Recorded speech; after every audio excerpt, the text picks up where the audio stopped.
നമസ്കാരം സുഹൃത്തുക്കളെ, ഞാനിപ്പോൾ ഈ വീഡിയോ ചെയ്യുന്നത് രാഹുൽ ഈശ്വർ കഴിഞ്ഞ ദിവസം ഒരു വീഡിയോ പബ്ലിഷ് ചെയ്തതിനെ കുറിച്ച് സംസാരിക്കാൻ വേണ്ടിയായിരുന്നു. രാഹുൽ ഈശ്വറിനെ നമുക്ക് എല്ലാവർക്കും അറിയാം. അദ്ദേഹം ഒരു സോഷ്യൽ വർക്കറാണ്. അദ്ദേഹം ഒരു പബ്ലിക് ഫിഗറാണ്. നാടിന് വേണ്ടി ഒരുപാട് നന്മകൾ ചെയ്യുന്ന ആളാണ്. വളരെ ബഹുമാനം അർഹിക്കപ്പെടുന്ന ഒരു വ്യക്തി തന്നെയാണ്.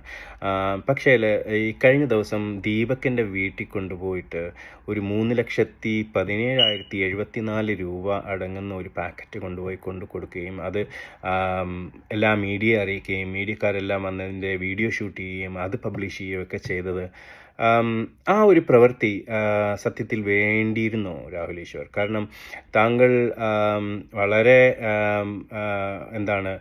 ബുദ്ധിപൂർവ്വം ഓരോ കാര്യങ്ങൾ പറയുകയും എടുക്കുകയും ചെയ്യുന്ന വ്യക്തി ആയതുകൊണ്ട് ഇങ്ങനെ പ്രതികരിക്കേണ്ട കാര്യമില്ലായിരുന്നു. അത് കുറച്ച് നേരത്തെ ആയിപ്പോയി. നമ്മൾ ഒരു കാര്യം ചെയ്യുന്ന സമയത്ത് അതിൻ്റെ സമയവും സന്ദർഭമാണ് കറക്റ്റ് വേർഡ്. സന്ദർഭം നോക്കണം.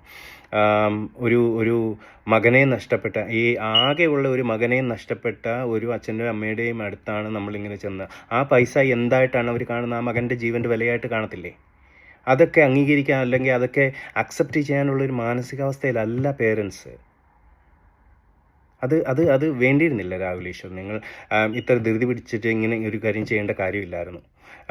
ഇനിയെങ്കിലും ഇങ്ങനെയുള്ള കാര്യങ്ങളൊക്കെ ചെയ്യുന്നതിന് മുമ്പ് 1-2 തവണയൊക്കെ ഒന്ന് ആലോചിച്ചിട്ട് ചെയ്യുക. നല്ല കാര്യങ്ങൾ ഇനിയും ചെയ്യുക. നിങ്ങളോടുള്ള എല്ലാ റെസ്പെക്റ്റോടും കൂടിയാണ് ഈ ഒരു വീഡിയോ ചെയ്യേണ്ടിയിരുന്നില്ല എന്നാണ് എൻ്റെ അഭിപ്രായം. ഇനി ബാക്കിയുള്ളവർ പറയട്ടെ. Thank you.